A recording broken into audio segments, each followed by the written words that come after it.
राधे राधे दोस्तों, स्वागत है आपका साथी अकेडमी। हम लोग पढ़ रहे हैं बीपीएससी पूर्वावलोकन 38 बीपीएससी 1992 से लेके 71 बीपीएससी 2025 तक जितने भी बीपीएससी ने प्रीलिम्स एग्जाम कराया है वो हम सब लोग जो है सारे कवर कर रहे हैं।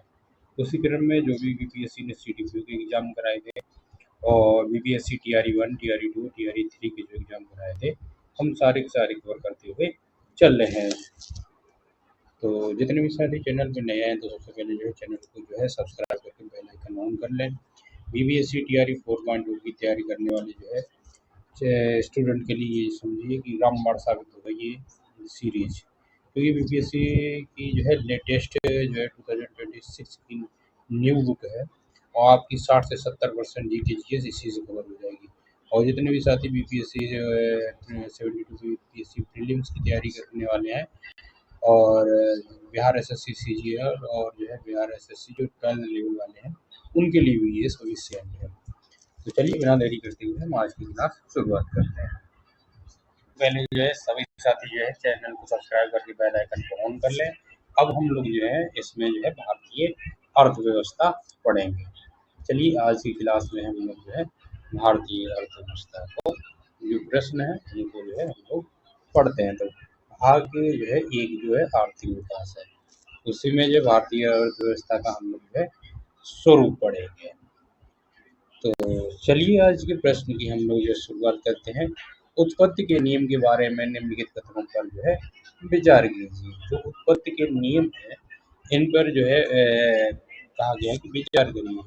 तो चलिए हम लोग जो है देखते हैं उत्पत्ति के नियम क्या क्या है। चलिए उत्पत्ति के जो है नियम है के बारे में जो है विचार करते हैं। पहला ऑप्शन क्या है, उत्पत्ति के नियम किसी उत्पाद के राष्ट्रीय स्रोत के निर्धारित करने के लिए आवश्यक मापदंड है। दूसरा है उत्पत्ति के नियम जो है कस्टम एजेंसियों को यह जानने में मदद करते हैं कि किसी दिए गए उत्पाद पर कौन से जो है नियम और जो है कौन से शुल्क लागू होते हैं। अगला है इनका उपयोग जो है व्यापार का जो सांख्यिकी के प्रयोजन के लिए जो है किया जाता है। उसके बाद चौथा ऑप्शन है कि उनका महत्व इस जो है तथ्य से जो है प्रमाणित होता है कि कई मामलों में जो है कर और प्रतिबंध जो है आयातों के स्रोत पर निर्भर करता है। तो ये सारी के सारे जो है ऑप्शन सही है। तो हमारा ऑप्शन क्या हो जाएगा, ऑप्शन डी सही हो जाएगा। अब हम लोग जो है इसकी व्याख्या भी देखते हैं। चलिए व्याख्या देखते हैं, व्याख्या क्या कहती है, चलिए देखते हैं। तो व्याख्या देखते हैं। उत्पत्ति के नियम रूल ऑफ द ऑर्गेन किसी उत्पाद की जो है राष्ट्रीय स्रोत को निर्धारित करने के लिए आवश्यक मापदंड है। उत्पत्ति के जो है नियम कस्टम एजेंसियों को यह जानने में मदद करते हैं कि किसी दिए गए उत्पाद पर जो है कौन से नियम और कौन से शुल्क लागू होते हैं। इनका उपयोग जो है व्यापार सांख्यिकी के प्रयोजन के लिए किया जाता है। इनका जो है महत्व तथा इस तथ्य से प्रमाणित होता है कि कई मामलों में कर और जो है प्रतिबंध जो है आयातों के जो है स्रोतों पर निर्भर करते हैं। अगला प्रश्न हमारा है कि भारत को जो है 2024-25 तक जो है 5 ट्रिलियन डॉलर की अर्थव्यवस्था बनाने के लिए जो है जीडीपी की विकास दर लगातार कितनी होनी चाहिए, तब जो है जाके 5 ट्रिलियन की अर्थव्यवस्था बनाने में है 2024-25 में। ये जो है प्रश्न था 2020 का पूछा हुआ प्रश्न, ठीक है। तो 5 ट्रिलियन अर्थव्यवस्था की तो इसका ऑप्शन होगा क्या, ए 8%, तब जीडीपी लगातार होनी चाहिए। प्रश्न काल के संदर्भ में भारत को जो है वर्ष 2024-25 तक 5 ट्रिलियन डॉलर की अर्थव्यवस्था बनाने के लिए प्रतिवर्ष लगातार जीडीपी की जो है विकास दर 8% जो है रहने की आवश्यकता जताई गई थी। तथापि जो है कोविड-19 महामारी और वैश्विक परिस्थितियों के आलोक में यह लक्ष्य अब तक संभवतः वर्ष 2026-27 आईएमएफ के आंकलन के अनुसार ये आगे तक हो सकता है। बिहार लोकसभा आयोग ने जो है अंतिम जो है उत्तर कुंजी में विकल्प ए को सही माना था, यानी कि 8% तक लगातार। अगला प्रश्न देखते हैं। अगला प्रश्न क्या कहता है, भारत को एक अल्प विकसित देश कहा जाता है। इसकी जो है नियोजन की आवश्यकता के कारण, तीव्र गति से जनसंख्या में वृद्धि के कारण और जो है कृषि पर अधिक निर्भरता के कारण, औद्योगिक उन्नति की मंद गति के कारण जो है हम लोग जो है भारत को एक अल्प विकसित देश की अर्थव्यवस्था कहते हैं। तो पहला छोड़ के सभी सही है। तो ऑप्शन क्या हो जाएगा? डी ऑप्शन सी है सही। चलिए इसकी जो है हम लोग व्याख्या देखते हैं।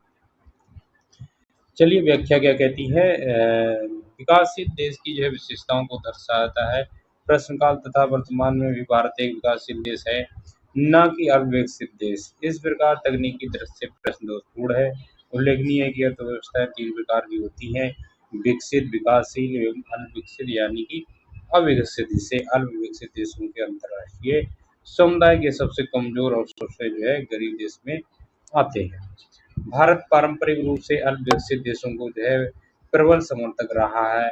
वस्तुतः भारत ने इस समूह के जो है गठन में सक्रिय भूमिका निभाई थी। अल्पविकसित देशों के लिए जो है अल्प श्रेणी का जो है सृजन करने के विचार पर जो है वर्ष 1968 में जो है नई दिल्ली में आयोजित अंकटाड के दूसरे सत्र में विस्तृत चर्चा हुई थी और इस विचार को जो है आकार दिया गया था। अगला प्रश्न हमारा है कि भारत में आर्थिक विकास जो है अवरुद्ध रहा है, मुख्यतः किसपे? अकुशल कृषि व्यवस्था के कारण, अनियमित औद्योगिकरण के कारण, पाश्चात्य सामाजिक अभिवृद्धि के कारण, यानी कि इन सभी के कारण जो है भारत में आर्थिक विकास जो है अवरुद्ध रहा है। व्याख्या भी देखते हैं कि भारत में जो है आर्थिक विकास अवरुद्ध होने के कारणों में अकुशल कृषि व्यवस्था, अनियमित औद्योगिकरण तथा पाश्चात्य सामाजिक जो है विरक्ति शामिल है।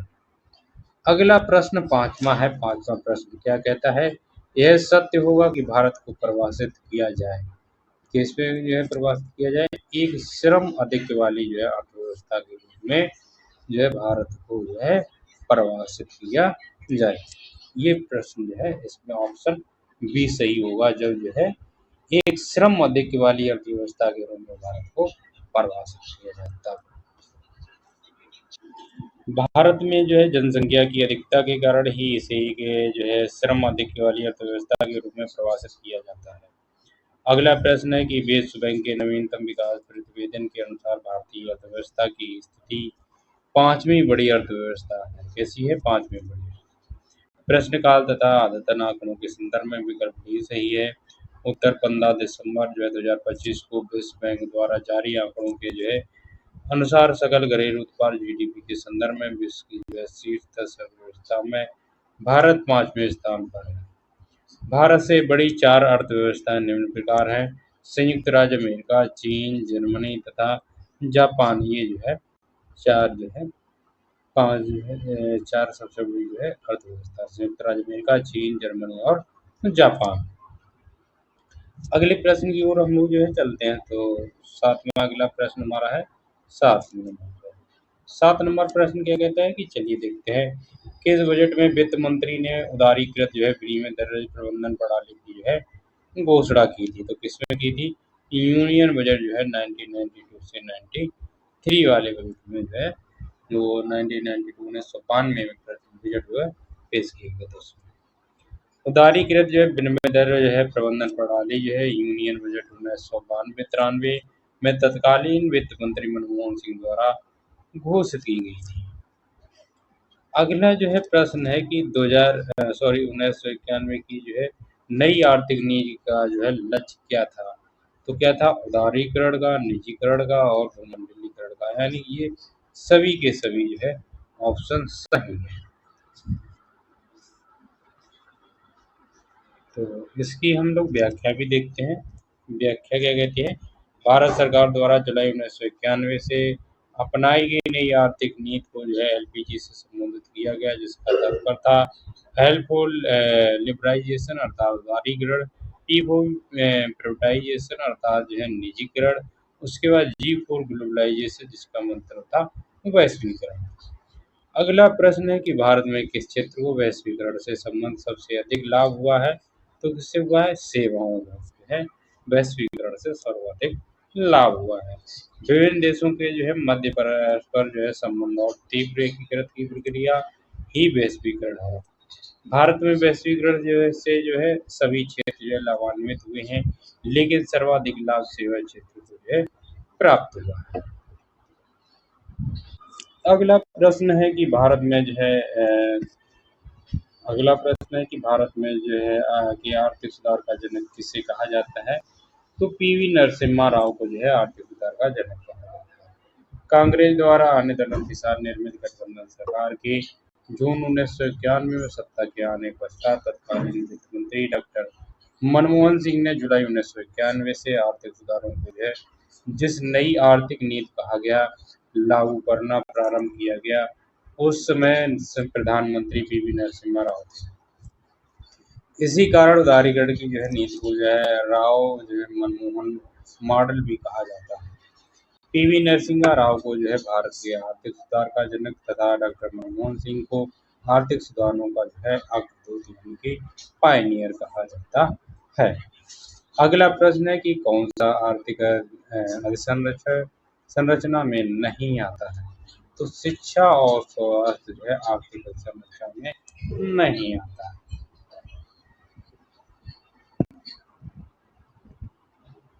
इसकी व्याख्या हम लोग देखते हैं, व्याख्या क्या कहती है। अधसंरचना दो प्रकार की होती है, पहला है भौतिक अधसंरचना तथा दूसरा है सामाजिक अधसंरचना। भौतिक और आर्थिक अधसंरचना के जो अंतर्गत सड़क, बिजली, ऊर्जा, जल परिवहन, दूरसंचार आदि आते हैं। सामाजिक और आर्थिक अधसंरचना के अंतर्गत स्वास्थ्य, शिक्षा, बीमा, आवास आदि आते हैं, जिनका संबंध मानवीय कौशल के जो है विकास से। इन्हें आधारभूत संरचना इसीलिए कहा जाता है क्योंकि अर्थव्यवस्था के विकास में इनकी सूचना भूमिका होती है, जिसके बिना विकास संभव नहीं होता है। अगला प्रश्न है कि सामाजिक संरचना में किस शामिल जो है शामिल नहीं किया गया है? तो तार संचार जो है जो दूर संचार थी, इसको सामाजिक संरचना में शामिल नहीं किया गया है। अगले प्रश्न की ओर चलते हैं। अगला प्रश्न हमारा क्या कहता है? अगला प्रश्न है कि भारतीय अर्थव्यवस्था में संयुक्त क्षेत्र का जो है क्या अभिप्राय है? तो संयुक्त क्षेत्र का मतलब है किसी उद्यम में सरकारी निजी क्षेत्र दोनों का ही सम्मिलित होना जो है संयुक्त क्षेत्र कहलाता है। भारत में जो है संयुक्त क्षेत्र के तहत किसी उद्यम में सरकारी एवं निजी दोनों क्षेत्रों का जो है वस्तुगत स्थापन का अधिकार दिया गया है, अर्थात कोई भी वस्तु सरकारी एवं निजी दोनों क्षेत्रों में उत्पादित की जा सकती है। अर्थव्यवस्था में संयुक्त क्षेत्र का जो है अर्थ किसी जो है उद्योग, सरकार और जो है निजी क्षेत्र की जो है सम्मिलित भागीदार से है। सरकारी जो है उपक्रमों को जो है लाभकारी बनाने के लिए उसके जो कुछ अंश शेयर निजी क्षेत्र को दिए जाते हैं, जिससे उच्च प्रबंधन एवं तकनीकी प्राप्त होती है। अगला हमारा टॉपिक है राष्ट्रीय आय। राष्ट्रीय आय से हमारे क्या प्रश्न है, तो चलिए हम लोग ये देखते हैं। पहला प्रश्न है कि भारत में राष्ट्रीय आय का जो है आंकड़ा डेटा निम्नलिखित में से है कौन सा कार्यालय या संस्थान जारी करता है? तो चलिए हम लोग जो है देखते हैं। तो राष्ट्रीय आय का जो है आंकड़ा NSSO और CSO जो है मिलके जो है आंकड़ा जारी करते हैं। केंद्रीय सांख्यिकी कार्यालय CSO का गठन 1991 में किया गया था, जो भारत सरकार में राष्ट्रीय आय की गणना करता था। वर्ष 2019 में CSO तथा NSO को मिलाकर राष्ट्रीय सांख्यिकी कार्यालय NSO का गठन किया गया है, जो वर्तमान में राष्ट्रीय आय को जो है आकलन कर रहा है। तो इसका ऑप्शन इसलिए कौन सा सही हो गया? ई ऑप्शन, क्योंकि NSO और जो है CSO इन दोनों को मर्ज करके जो है क्या बनाया गया? NSO, जिससे जो है राष्ट्रीय सांख्यिकी कार्यालय कहा गया है, जो है मिलके जो है डाटा को जो है राष्ट्रीय आय की जो है आंकड़ा जारी करते हैं। अगला है भारत में जो है राष्ट्रीय आय की जो है गणना किसके द्वारा की जाती है? तो ठीक ऊपर वाला प्रश्न था, इसी में भी बात थी। भारत में राष्ट्रीय आय की गणना किसके द्वारा की जाती है? वित्त मंत्रालय, योजना आयोग, केंद्रीय सांख्यिकी संगठन, भारतीय सांख्यिकी संस्था द्वारा। तो इसमें स्टार है क्योंकि कोई भी आंसर सही नहीं है। सेम प्रश्न वही है कि भारत में राष्ट्रीय आय संगठन का जो है आकलन किसके द्वारा किया जाता है? तो इसमें कोई ऑप्शन सही नहीं है। चलिए आगे देखते हैं।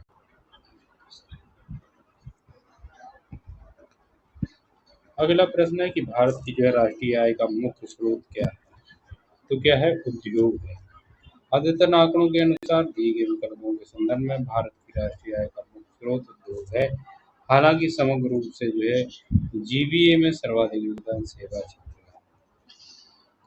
23 मई 2025 को जो है जारी राष्ट्रीय आय के जो है अंतिम अनुमान 2024 के अनुसार नॉमिनल जो है जीबीए के जो है प्राथमिक द्वितीय तृतीय क्षेत्र की जो है हिस्सेदारी क्रमशः जो है 19.7% से 25.3% तथा जो है 55% तक है।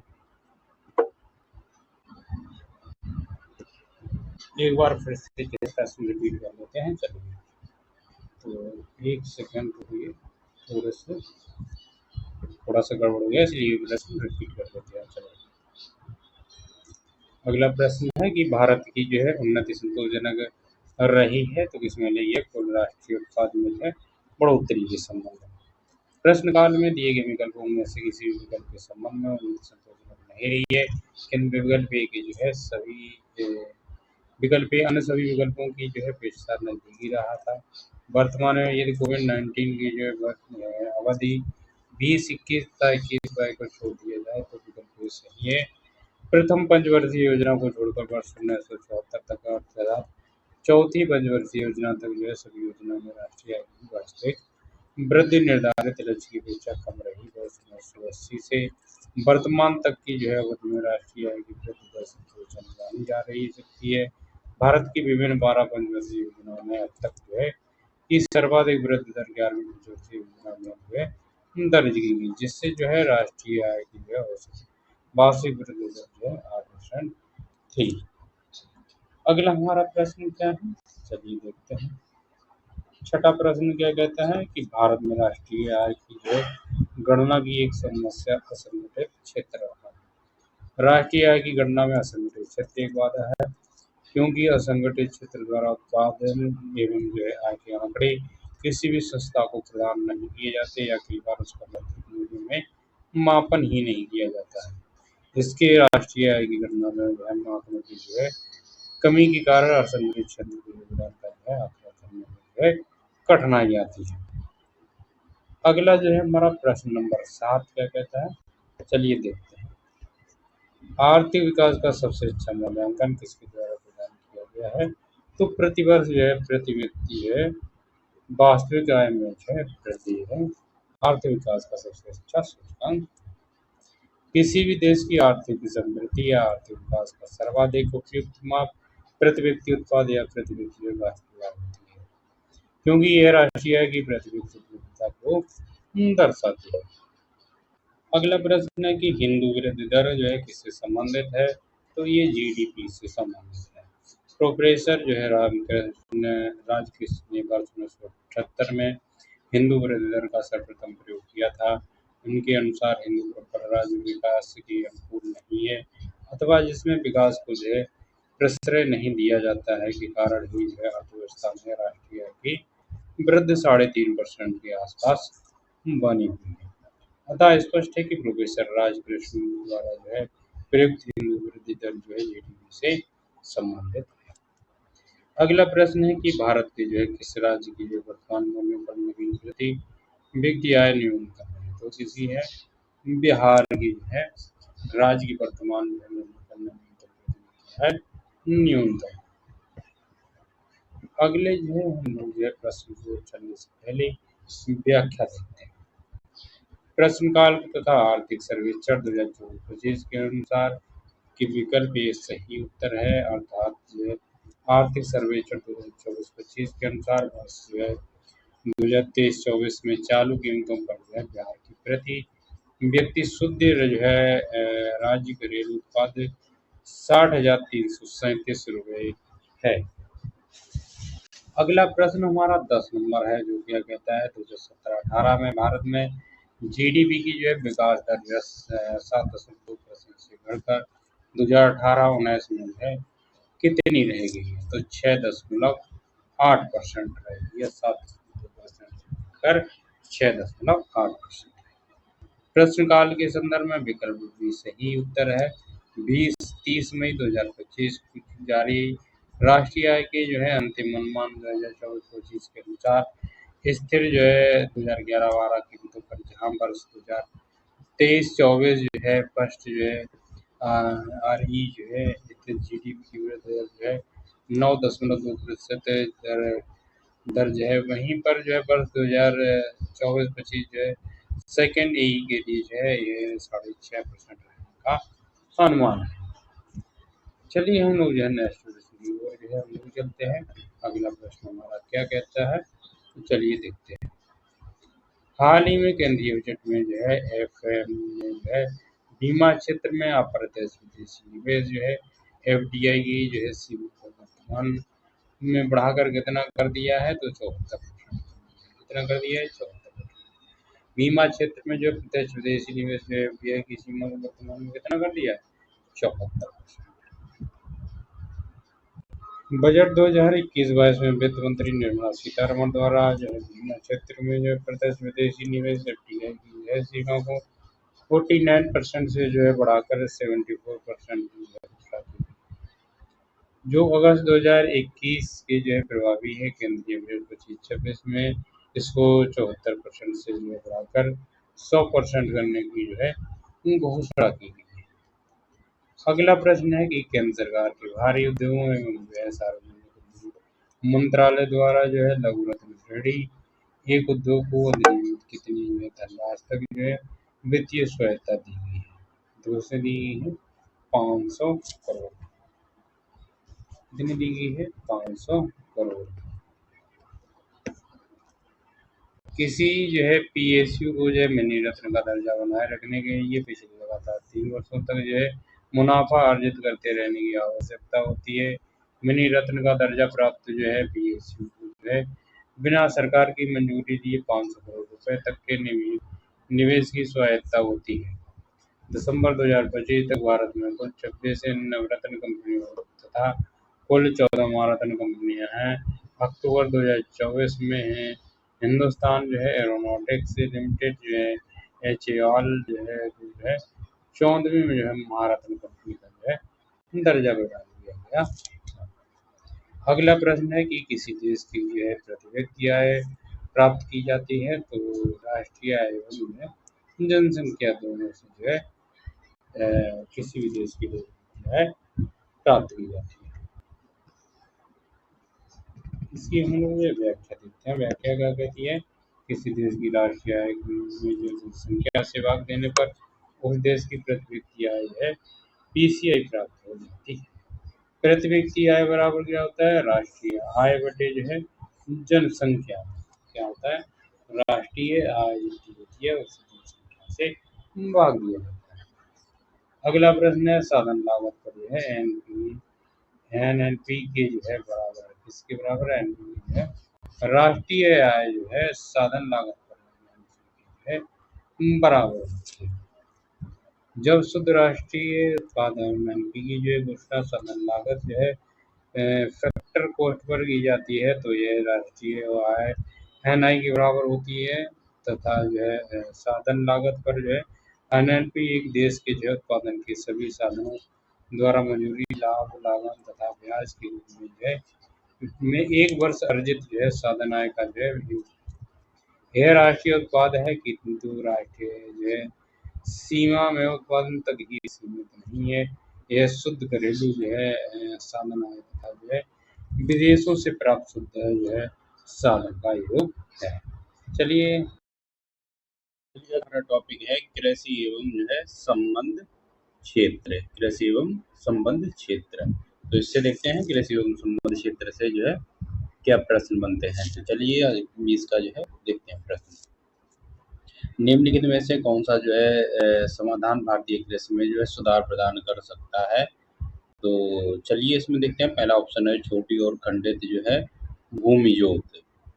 अगला है किसानों को जो है सुनिश्चित गुणवत्ता वाले बीजों का जो है वितरण या मशीनीकरण का अभाव। तो कौन सा है? ऑप्शन सी सही है। कौन सा हो जाएगा? सी सही। किसानों को जो है सुनिश्चित गुणवत्ता वाले बीजों का विवरण भारतीय कृषि में सुधार प्रदान कर सकता है। इसके अतिरिक्त बड़ी एवं जो है संगठित भूमि जो है जोत तथा मशीनीकरण की उपलब्धता भी जो है भारतीय कृषि में सुधार प्रदान कर सकती है। चलिए अगले प्रश्न की ओर हम लोग जो है चढ़ते हैं। दूसरा प्रश्न हमारा जो है, भारत में जो है कृषि फसल की जो है वर्ष अवधि क्या होती है? तो देखते हैं, एक मिनट। हाँ, अगला जो है हमारा प्रश्न दूसरा है, क्या कहता है कि भारत में जो कृषि फसल वर्ष की अवधि क्या होती है? तो 1 जुलाई से 30 जून तक होती है। क्या होती है? 1 जुलाई से 30 जून तक। भारत में कृषि फसल की जो है अवधि 1 जुलाई से जो है 30 जून तक होती है। फसली वर्ष का उपयोग खेती की भूमि को जो है प्रदर्शित करने के लिए जो है किया जाता है। प्रत्येक राज्य का फसली वर्ष मुख्यतः उस राज्य की जो है जलवायु पर आधारित होता है। अगला प्रश्न है कि भारत में ये जो है सीमांत कृषि भूमि जोत का जो है आकार है, तो कैसा है? 1 हेक्टेयर से कम। जो सीमांत कृषि भूमि जोत का आकार कैसा है? 1 हेक्टेयर से कम। चलिए आगे देखते हैं हम लोग है अगली इसकी जो है व्याख्या। व्याख्या क्या कहती है? कृषि जो है संगणना जो है 2015-16 ये प्रश्न पूछा गया था 17 में के अनुसार जो है परिचालन जोतों का जो है आकार समूह तथा उनका आकार निम्न है। तो क्या है? हम लोग देखते हैं पहला आकार समूह क्या है? सीमांत कृषि भूमि जोत है। ये कितना होता है? इसका आकार 1 हेक्टेयर से कम होता है। उसके बाद आता है छोटी जोत। छोटी जोत में क्या होता है कि 1 हेक्टेयर से लेकर 2 हेक्टेयर से कम होता है। उसके बाद आता है अर्ध मध्य जो जोत होता है। इसमें क्या होता है कि 2 हेक्टेयर से लेके जो है 4 हेक्टेयर से कम।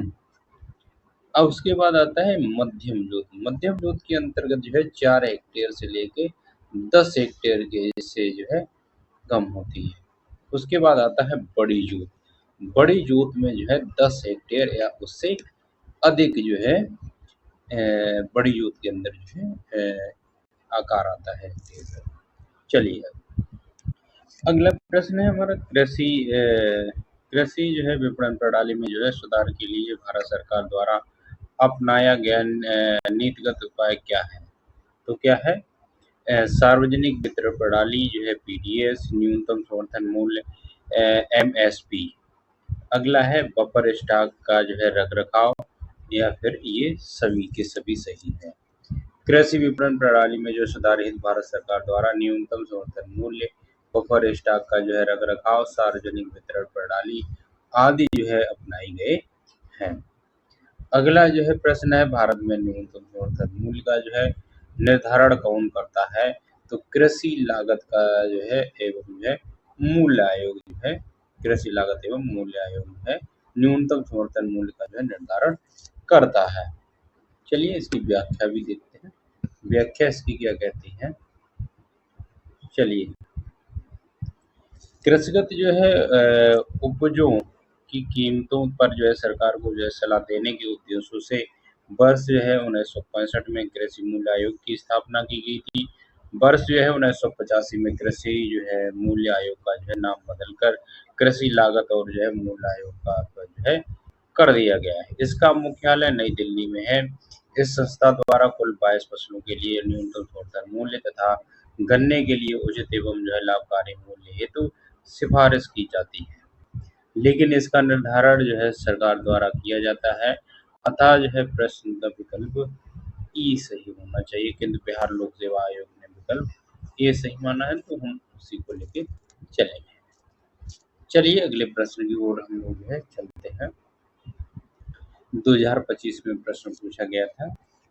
वार्षिक जो है PLFS जो 2023-24 की रिपोर्ट के अनुसार कौन सा प्रश्न सही है? चलिए देखते हैं। वर्ष 2021-22 के बाद जिसे शहरी महिलाओं की तुलना में ग्रामीण महिलाओं की जो है श्रम बल भागीदारी है से अधिक वृद्धि हुई। ये बात सही है। अगला क्या है कि 36 राज्यों और केंद्र शासित प्रदेशों में से जो है 90% राज्यों में कार्बन भागीदारी दर जो है सभी उम्र के लिए राष्ट्रीय औसत 43.7% की नीचे रही है, तो ये गलत है। कृषि में महिला श्रमिकों की जो है हिस्सेदारी 2017-18 से 23-24 तक जो है काफी कम हुई है, तो ये भी प्रश्न गलत है। चलिए हम लोग जो है आगे देखते हैं क्या है, व्याख्या इसकी देखते हैं। व्याख्या क्या कहती है, चलिए देखते हैं। वार्षिक रिपोर्ट जो है आवधिक श्रम जो है बल सर्वेक्षण 23-24 के अनुसार वर्ष 2021-22 में जो है सभी उम्र की ग्रामीण महिलाओं की जो है श्रम बल भागीदारी कितनी है, 27.2% थी, जो वर्ष 2023-24 में बढ़कर 35.5% हो गई। लेकिन प्रश्न में कहा गया था कि 43.7, इसलिए ये प्रश्न गलत था। इसी अवधि के जो है दौरान सभी उम्र की शहरी महिलाओं की जो है श्रम बल भागीदारी दर क्रमशः 18.8% तथा जो है 22.3% दर्ज है। अतः वर्ष 2021-22 के बाद से जो है शहरी महिलाओं की तुलना में ग्रामीण महिलाओं की जो है श्रम भागीदारी दर से जो है अधिक वृद्धि हुई। देश के जो है 36 राज्यों केंद्र शासित प्रदेशों में से जो है 24 राज्यों एवं केंद्र शासित प्रदेशों में कार्यबल जो है भागीदारी दर जो है सभी उम्र के लिए राष्ट्रीय औसत 43.7 से ऊपर है, जबकि 12 राज्यों केंद्र शासित प्रदेशों में जो है यह राष्ट्रीय औसत से नीचे दर्ज है। अतः 33.33% जो है राज्यों एवं केंद्र शासित प्रदेशों में WPR जो है राष्ट्रीय औसत से जो है नीचे है। कृषि क्षेत्र में महिला जो है श्रमिकों की हिस्सेदारी जो है पूर्व वर्षों की तुलना में वर्ष 2023-24 में बढ़ रही है। यह वर्ष 2017-18 के जो है 57% से बढ़कर जो है 21-22 में 62.9% और वर्ष 2023-24 में ये 64.4% हो गई है। अगला प्रश्न हमारा है क्या कहता है, चलिए देखते हैं। भारत के जो है सकल घरेलू उत्पाद में जो है कृषि एवं उससे संबंधित प्रक्षेप का अंश क्या है। जब ये प्रश्न 2008 में पूछा गया था तब ये विकल्प डी सही था। चलिए अब हम लोग जो है चलते हैं, इसकी व्याख्या देखते हैं। प्रश्न काल में जो है विकल्प डी सही था। 30 मई 2025 को जारी राष्ट्रीय आय के जो है अंतिम अनुमान के अनुसार वर्ष 2024-25 में जो है सकल मूल्यवर्धन में जो है कृषि एवं जो है संबंध क्षेत्र की जो है भागीदारी चालू कीमतों पर लगभग 18.04% है। अब अगला प्रश्न क्या कहता है, भारत में खाद्य प्रबंधन का जो है निम्न में से कौन सा एक उद्देश्य नहीं है, तो क्या नहीं है, चलिए हम लोग जो है देखते हैं। खाद्यान्नों का जो है निर्यात ये जो है नहीं है।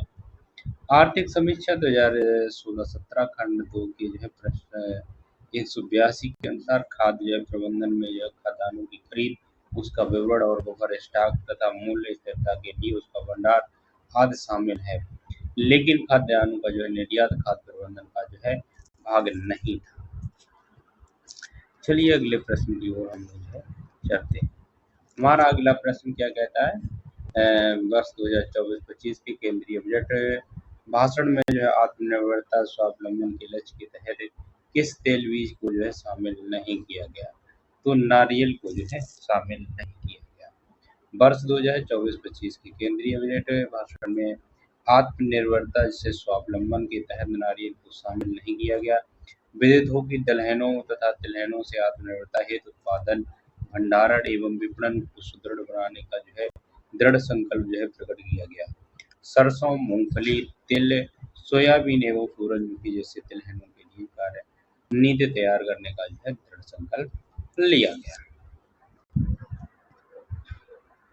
अगला प्रश्न है 10 नंबर प्रश्न क्या कहता है कि इस वर्ष जो है कृषि और संबद्ध क्षेत्रों की जो है वार्षिक औसत वृद्धि दर स्थिर मूल्यों पर नकारात्मक हो गई थी, तो किसमें हो गई थी, 2002-3।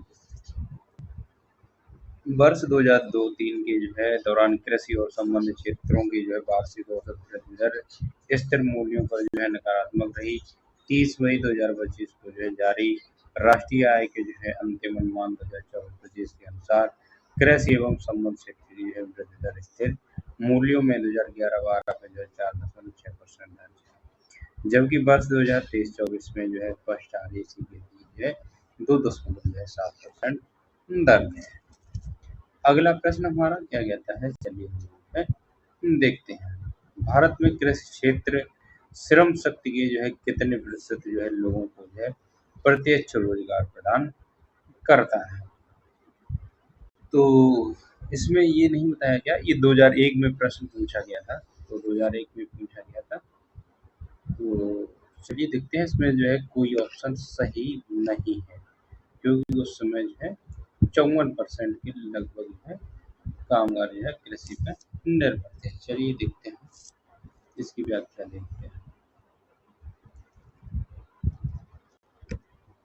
वर्ष 2001 की जनगणना भारत की 58.2% श्रमिक कृषि क्षेत्र से जुड़ी थी, जबकि वर्ष 2011 की जनगणना के अनुसार देश के कुल कामगारों का लगभग 55% 54.6% कृषि क्षेत्र से जुड़ा है।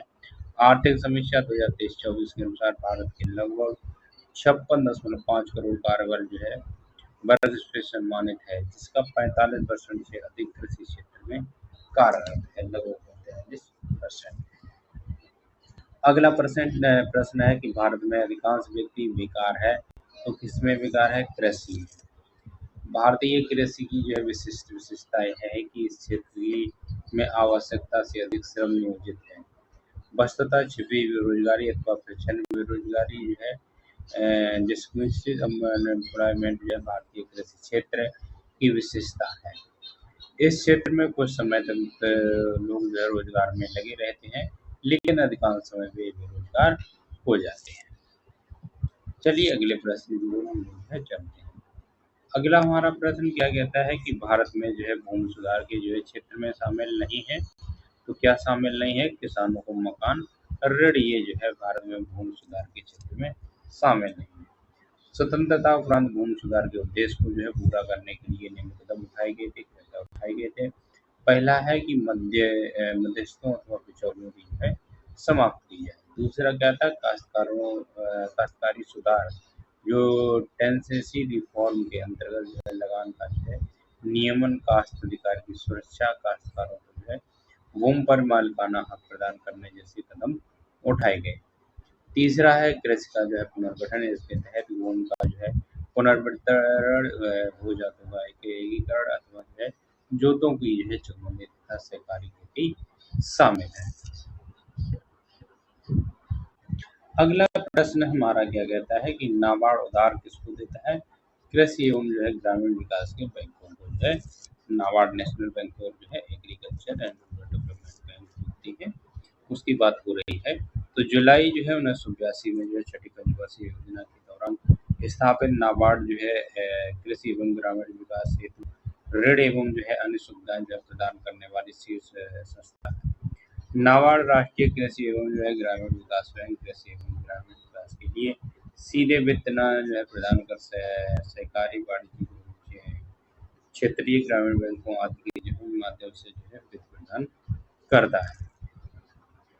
अगला हम प्रश्न की ओर अगले प्रश्न की ओर चलते हैं। प्रश्न नंबर 15। अगला हमारा प्रश्न क्या कहता है कि भारत में कृषि पुनर्वित्त प्रदान करने के लिए शिखर स्तर के बैंक का नाम है। क्या नाम है? राष्ट्रीय कृषि तथा ग्रामीण बैंक। क्या है? राष्ट्रीय कृषि तथा ग्रामीण बैंक। अगला प्रश्न है कि राष्ट्रीय कृषि और ग्रामीण विकास बैंक नाबार्ड की स्थापना किस पंचवर्षीय योजना के तहत की थी? तो छठी पंचवर्षीय योजना के तहत नाबार्ड की स्थापना की गई थी। अब हमारा उद्योग से क्षेत्र से संबंधित हमारे प्रश्न क्या क्या है, ये नया टॉपिक है उद्योग क्षेत्र। उद्योग क्षेत्र से हमारा पहला प्रश्न क्या है? सांख्यिकी और कार्यक्रम कार्यान्वयन मंत्रालय के औद्योगिक उत्पादन सूचकांक IIP के आंकड़ों के अनुसार वित्तीय वर्ष 2023 में किन सूचकांकों में महत्वपूर्ण वृद्धि देखी गई है? तो किसमें देखी गई है? पूंजी वस्तु और बुनियादी ढांचा निर्माण वस्तु। सांख्यिकी एवं कार्यक्रम कार्यान्वयन मंत्रालय के औद्योगिक उत्पादन सूचकांक के आंकड़ों के अनुसार वित्तीय वर्ष 2023 में पूंजी वस्तु एवं बुनियादी ढांचा निर्माण वस्तु के सूचकांक में महत्वपूर्ण वृद्धि देखी गई है। उल्लेखनीय है कि दिसंबर 2023 में 24 में त्वरित अनुमान के लिए वर्ष 2011-12 के आधार पर औद्योगिक उत्पादन सूचकांक का जो है अनुमान पाया 157.2 पर था। दिसंबर जो है 2023 से खनन विनिर्माण एवं जो है विद्युत क्षेत्र के औद्योगिक उत्पादन सूचकांक क्रमशः जो है 143.5, 156.2, 192.8 पर स्थिर रहे। अगला प्रश्न है कि औद्योगिक नीति एवं जो है औद्योगिक नीति संकल्प किस वर्ष जो है अपनाया गया है? तो 1956 में जो औद्योगिक नीति संकल्प वर्ष जो है अपनाया गया। भारी उद्योगों पर जो है नियंत्रण रखने के लिए राज्य के लक्ष्य के अनुसार औद्योगिक नीति संकल्प को जो है वर्ष 1956 में द्वितीय पंचवर्षीय योजना के दौरान अंगीकार किया गया। उल्लेखनीय है कि द्वितीय पंचवर्षीय योजना का एक मुख्य उद्देश्य थी प्रौद्योगिकीकरण करना था और यह जो है बीसी महानगरों पर जो है आधारित थी।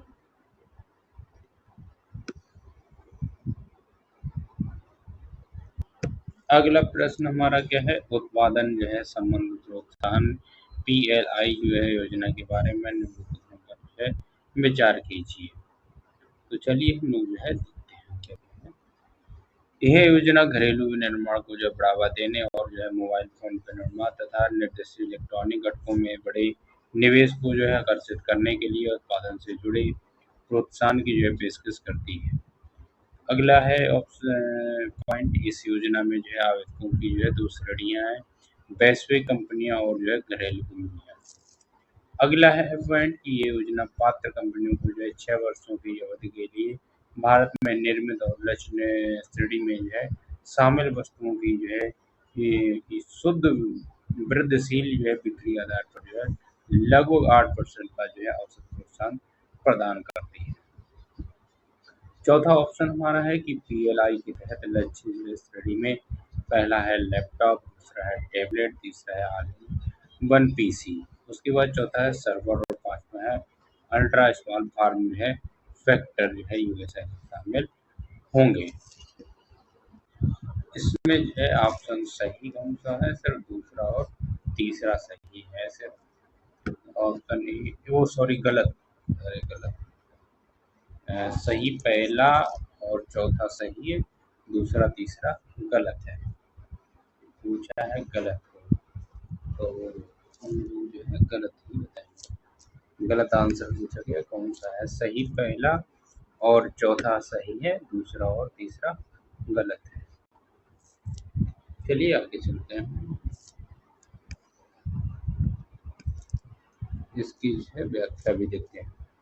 भारत को आत्मनिर्भर बनाने के लिए विजन को जो है ध्यान में रखते हुए देश के युद्ध निर्माण क्षमताओं और निर्यात को बढ़ाने के लिए वर्ष 2021 में 14 महत्वपूर्ण क्षेत्रों के लिए उत्पादन से जुड़ी प्रोत्साहन जो है PLI योजना की घोषणा की गई।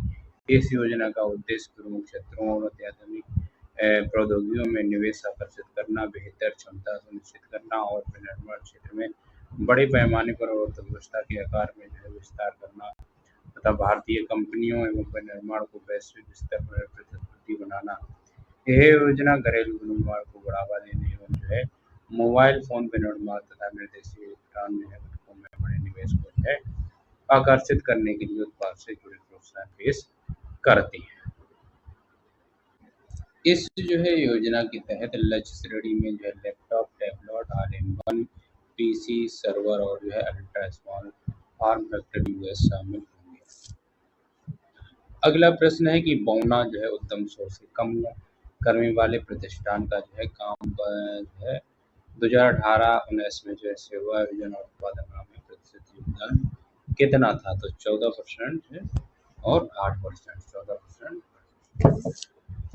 व्याख्या देखते हैं। आर्थिक सर्वेक्षण 18-19 के अनुसार पौने जो है उद्यमों इसमें 100 से कम कर्मी वाले प्रतिष्ठान का जो है भारत में सेवा आयोजन में योगदान केवल 14% और जो है उत्पादकता में योगदान मात्र 8% है। हालांकि संख्या की दृष्टि से वे सभी संगठित विनिर्माण प्रतिष्ठानों से सीधे से आधे से अधिक है। आर्थिक समीक्षा 2023-24 के अनुसार वर्ष 2021-22 में जो है 100 से कम लोगों को जो है रोजगार देने वाले कारखाने कुल कारखानों का जब 92.2% थे।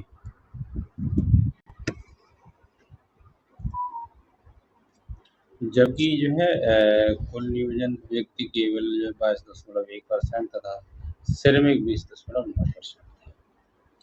अगला प्रश्न हमारा क्या है कि भारत में जो है औद्योगिक क्षेत्र की जो है उपलब्धि को मापने के लिए निम्न में से कौन सी संस्था जो है औद्योगिक उत्पादन की सूचकांक को जो है जारी करती है? तो कौन सी जारी करती है? चलिए देखते हैं। राष्ट्रीय प्रतिस्पर्धा सर्वेक्षण कार्यालय ANSSO, दूसरा है भारतीय रिजर्व बैंक RBI, नहीं केंद्रीय सांख्यिकी संगठन CSO, और अगला है भारतीय सांख्यिकी संस्थान ISI। तो ऑप्शन इसका कौन सा सही है? ई सही है। व्याख्या देखते हैं। भारत में औद्योगिक उत्पादन सूचकांक IIFP की जो है गणना राष्ट्रीय सांख्यिकी कार्यालय NSO के जो है आर्थिक जो है सांख्यिकी विभाग द्वारा की जाती है, वहीं इसे जारी भी करता है। चलिए नेक्स्ट प्रश्न की ओर जो है चलते हैं। नेक्स्ट प्रश्न हमारा क्या कहता है कि देश के जो है सकल मूल्य वर्धित जो है GVA में जो है सूक्ष्म लघु और मध्यम उद्यमों की हिस्सेदारी 2020-21 में बढ़कर 2022-23 में कितनी हो गई थी? तो ये 27.3% से 30.1% तक हो गई थी। भारत में सकल घरेलू उत्पाद GDP में MSME क्षेत्र के जो है सकल मूल्यवर्धन जो है GVA का हिस्सा 21-20-21 के लिए जो है 27.3 और 22-23 के लिए जो है 30.1 है। यह अनुपात MSME के जो है GVA का जो है देश के GDP में हिस्सा दर्शाता है, न कि देश के जो है GDP में उनका हिस्सा है। तत्काल जाता है दिए गए प्रश्न की भाषा में तकनीकी स्तर पर जो है त्रुटि। अगला प्रश्न हमारा क्या कहता है कि माइक्रो लघु और मध्यम उद्यम विकास अधिनियम 2006 के अनुसार निम्नलिखित में से कौन सी एक विनिर्माण क्षेत्र में मध्यम उद्योगों में निर्धारित निवेश की सीमा है? तो कितनी है? 5 करोड़ रुपए से अधिक और 10 करोड़ रुपए से कम। ये जो है माइक्रो लघु और मध्यम विकास जो है अधिनियम 2006 के अनुसार निर्माण क्षेत्र के मध्यम उद्योग में निर्धारित निवेश की सीमा है। इसकी व्याख्या देखते हैं। वर्ष 1991 की उद्योग नीति में जो है 1985 की नीति में तय लघु इकाइयों की निवेश सीमा को जो है 35 लाख रुपए से बढ़ाकर 60 लाख रुपए तथा सहायक उद्योग में निवेश की सीमा को 45 लाख रुपए से बढ़ाकर 75 लाख रुपए कर दिया था। सूक्ष्म लघु एवं मध्यम उद्यम MSME विकास अधिनियम 2006 प्रभावी तिथि अक्टूबर 2006 के तहत सूक्ष्म लघु एवं मध्यम उद्योगों के लिए निवेश सीमा 2 वर्गों जो है विनिर्माण उद्यम जो है तथा सेवा उद्योग में बांटकर निर्धारित किया गया है। वर्ष 2006 में के बाद संयंत्र तथा मशीनों के लिए निवेश सीमा निम्नलिखित है। क्या है? चलिए देखते हैं।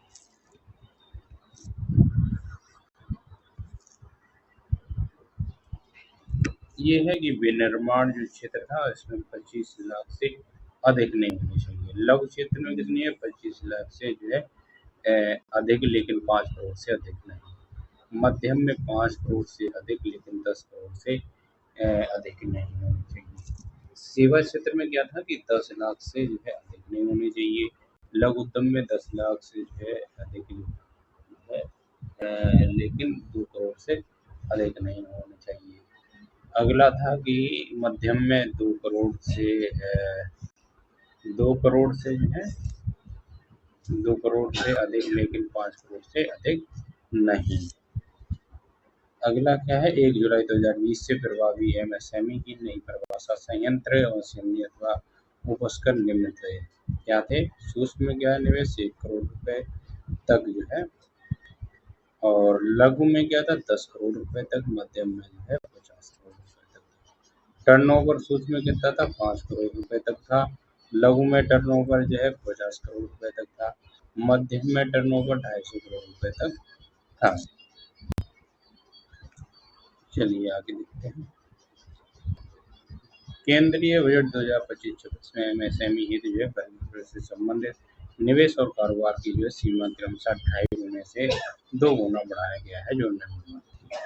सूक्ष्म की जो है निवेश की एक थी कितनी? 2.5 से, कारोबार कितना बढ़ा? 5 से 10।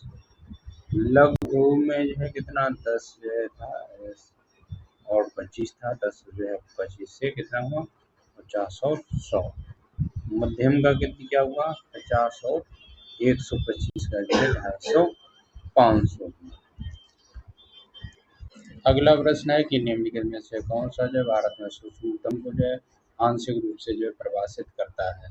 तो संयंत्र और मशीनरी या उपकरणों में से 1 करोड़ रुपए से अधिक निवेश नहीं। एमएसएमई जो है विकास अधिनियम 2006 के जो है अस्तित्व में आने के 14 वर्ष बाद 13 मई 2020 को आत्मनिर्भर भारत पैकेज में एमएसएमई की जो है परिभाषा में संशोधन किए जाने की जो है घोषणा की गई थी। नई परिभाषा के अनुसार सूक्ष्म लघु जो है उद्यम वह उद्यम है जिसमें जो है संयंत्र और मशीनरी या उपकरणों में 1 करोड़ रुपए से अधिक का निवेश नहीं होता है तथा उसका वार्षिक कारोबार 5 करोड़ रुपए या अधिक का नहीं होता है। अब अगला है क्या है केंद्रीय बजट 2025-26। केंद्रीय बजट जो है 25-26 में एमएसएमई हेतु वर्गीकरण से संबंधित निवेश और जो है कारोबार की जो सीमा को क्रमशः 2.5 गुना एवं 2 गुना बढ़ाया गया है जो निम्नता है। क्या है चलिए देखते हैं।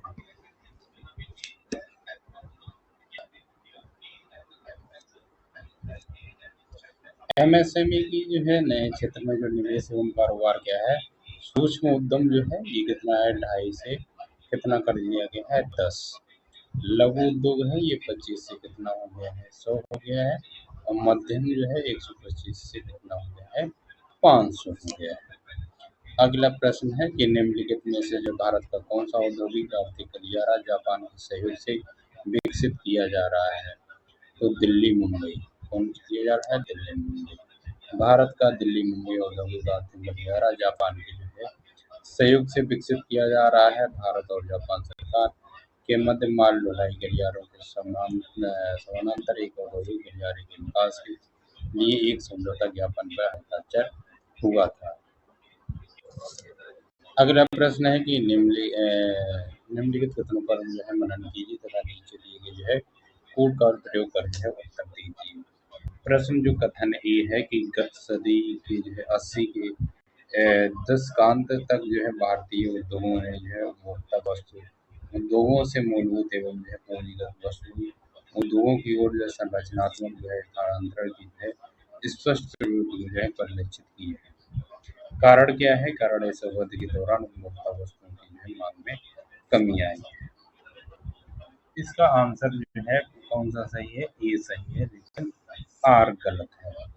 चलिए हम लोग इसकी व्याख्या देखते हैं। 1990 के दशक के उत्तरार्ध में अर्थात 1980-90 की जो है अवधि में मूलभूत उद्योगों तथा पूंजीगत वस्तु उद्योग की वृद्धि दर क्रमशः 7.4% और जो है 14.8% वार्षिक रही है। जो उपभोक्ता वस्तु उद्योगों की जो है वृद्धि दर 7.3% वार्षिक की अपेक्षा अधिक थी अतः इससे जो गति में जो है भारतीय उद्योग ने जो है 1965-80 की जो है संरचनात्मक जो है प्रतिगमन जिसमें जो है उत्पादन ढांचा जो है दीर्घकालीन है औद्योगिक विकास के लिए है और इससे पूंजीगत वस्तु उद्योगों के जो है विकास के पक्ष में परिवर्तन हो जाता है कि जो है प्रवृत्ति जो बदलते हुए वांछित संरचना जो है सांप्रति जो है प्रवृत्ति को स्पष्ट रूप से प्रदर्शित किया।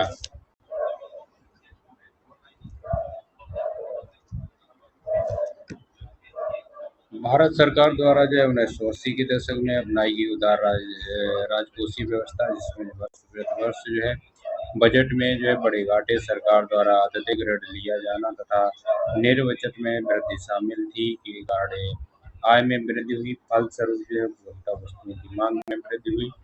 यह जो है यह इस तथ्य से स्पष्ट है कि सातवें पंचवर्षीय योजना में प्रति व्यक्ति आय वृद्धि जो है 307% वार्षिक थी जो पूर्व की योजना की अपेक्षा अधिक थी। पुनः जहां वर्ष 1974-79 तक तथा 1980-85 की वृद्धि उपभोक्ता वस्तु की उद्योगों की वृद्धि क्रमशः जो है 5 से 6% तथा 6.7% वार्षिक थी। वहीं 1985-90 की अवधि में उपभोक्ता वस्तु उद्योग की जो है वृद्धि दर 7 से 8% वार्षिक रही है अतः कारण गलत है। अगला प्रश्न है भारत में जो है औद्योगिक वित्त का जो है कौन सा जो है इनमें से स्रोत नहीं है। तो नाबार्ड जो है औद्योगिक वित्त का जो है स्रोत नहीं है। चलिए अगले प्रश्न की ओर है हम लोग चलते हैं। सॉरी, पहले इसकी व्याख्या देख लेते हैं। राष्ट्रीय कृषि और ग्रामीण विकास बैंक, नेशनल बैंक फॉर जो है agriculture and rural development, NABARD की जो है स्थापना जुलाई 1982 में जो है कृषि एवं ग्रामीण विकास के शीर्ष बैंक के रूप में जो है की गई थी, जिसका लघु उद्योग वित्त से तो संबंधित है, परंतु भारी उद्योग की वित्तीय एवं जो है अनौद्योगिक वित्तीय से कोई जो है संबंध नहीं है। अब अगला हमारा है तृतीय क्षेत्र। क्या है तृतीय क्षेत्र? भारतीय जो है अर्थव्यवस्था का कौन सा क्षेत्र जो है सकल राष्ट्रीय उत्पाद जो है सबसे अधिक योगदान करता है, वो कौन सा करता है? तृतीय क्षेत्र। भारत में जो है तृतीय क्षेत्र अर्थात जो है सेवा क्षेत्र सकल राष्ट्रीय उत्पाद की जो है सकल मूल्यवर्धन जो है जीडीपी में सर्वाधिक योगदान करता है। यह जो है भारत की राष्ट्रीय आय का सबसे मुख्य स्रोत है। 30 मई 2025 को जारी राष्ट्रीय आय के जो है अंतिम अनुमान जो है 2024-25 के अनुसार स्थिर 2011-12 एवं चालू मूल्यों पर जो है तृतीय क्षेत्र का जो है सकल मूल्यवर्धन जीबीए में हिस्सा लगभग 55% अनुमानित है। अगला प्रश्न हमारा क्या कहता है? निम्नलिखित में से जो भारत की राष्ट्रीय आय का जो सबसे मुख्य स्रोत क्या है? वो सेवा क्षेत्र है। क्या है? सेवा क्षेत्र है। चलिए अगले प्रश्न की ओर हम इसकी व्याख्या नहीं है इसमें। चलिए अगले प्रश्न नेक्स्ट प्रश्न की ओर चलते हैं। पिछले दशक के दौरान भारतीय अर्थव्यवस्था के किस क्षेत्र का जो महत्वपूर्ण विकास हुआ है? तो तृतीय क्षेत्र का हुआ है। वित्तीय वर्ष 1991-92 में जो है भारत की जो है सकल घरेलू उत्पाद में जो है तृतीय क्षेत्र था सेवा क्षेत्र का जो है योगदान लगभग 41% था, जो अब बढ़कर जो है 24-25 के जो है अंतिम अनुमान के लिए स्थिर मूल्यों में जो 11-12 पर है जीडीपी में जो है लगभग 50% जो है अनुमानित है। अगला प्रश्न है कि आर्थिक सर्वेक्षण 23-24 के अनुसार वित्तीय वर्ष जो है 24 में वर्तमान कीमतों पर कृषि उद्योग और जो सेवा क्षेत्रों का जो है कुल सकल मूल्य वर्धित जीबीए के में जो है योगदान कितना है? तो 17.7%, 27.6% और 54.7%। कितना कितना है? 17.7%, 27.6% और 54.7% जो है जीबीए में जो है संबंधित है। इसकी व्याख्या देखते हैं हम लोग जो है भारत सरकार के जो है आर्थिक सर्वेक्षण 23-24 के अनुसार वर्तमान मूल्यों पर जो है वित्त वर्ष जो है 24 में जो है समग्र जीबीए में कृषि उद्योग तथा जो है सेवा क्षेत्र की जो है हिस्सेदारी क्रमशः 17.7%, 27.6% तथा 54.7% रही। 23 मई 2025 को जो है जारी राष्ट्रीय आय के जो है अंतिम अनुमान जो है 24-25 के अनुसार नॉमिनल जीबीए चालू कीमतों पर जो में प्राथमिक क्षेत्र, द्वितीय क्षेत्र तथा तृतीय क्षेत्र का जो है योगदान क्रमशः 17.9%, 25.30% तथा 55% है। अगला प्रश्न क्या है कि चलिए देखते हैं अगले प्रश्न की ओर हम देखते हैं। अगला प्रश्न क्या कहता है कि जैसे जैसे अर्थव्यवस्था विकसित होती है राष्ट्रीय आय में जो है तटीय क्षेत्र का जो है अंश बढ़ता जाता है।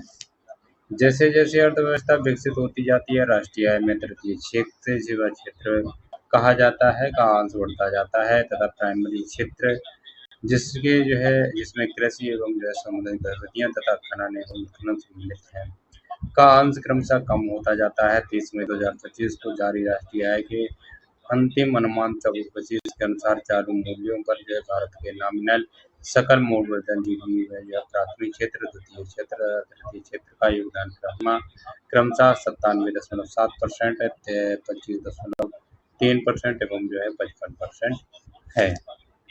अब अगला हमारा जो है राजकोषीय नीति एवं जो है राजस्व का जो है टॉपिक है। अगला क्या है? राजकोषीय नीति एवं राजस्व।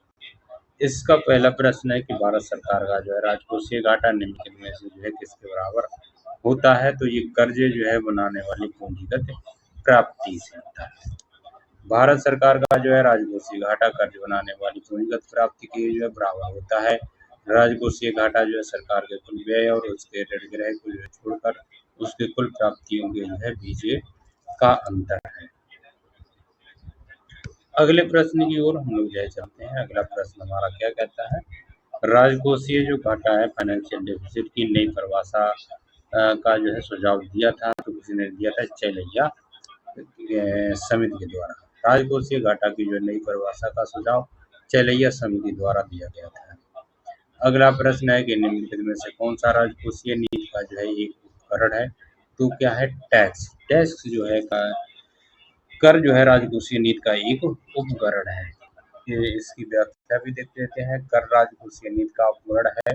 शेष सभी नकद आरक्षित अनुपात जो है साख सीमा तथा बैंक दर जो है मौद्रिक नीति के जो है उपकरण है। आज की वीडियो हम लोग जो है इतना ही रखते हैं। तो जितने भी साथी चैनल पर नए हैं सबसे पहले चैनल सब्सक्राइब करके बेल आइकन को ऑन कर लें। बने रहिए वीडियो में। तब तक मिलते हैं अगले नेक्स्ट वीडियो में। तब तक के लिए राधे राधे, जय हिंद।